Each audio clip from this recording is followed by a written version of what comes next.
Hey guys, welcome back to our YouTube channel Login 8. Today in this video I am going to show you how to stop YouTube videos from playing while scrolling.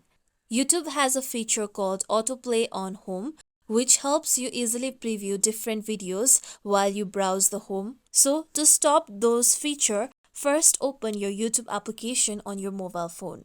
Make sure that you are logged into your account.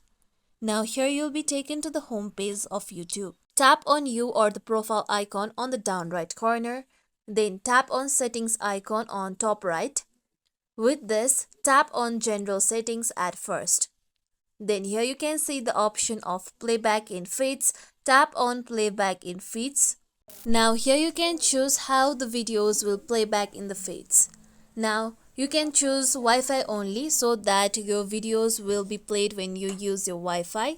To turn off this feature, you need to tap on off. With this, now your videos will stop from playing while you scroll. Now here you can see on the home page that the video has been stopped from playing. This is how we can stop YouTube videos from playing while scrolling. This is it for tutorial everyone. Hope this tutorial was helpful to you all. If you like today's tutorial, make sure you like, share, subscribe to our YouTube channel for more tutorials like this. Thank you for watching.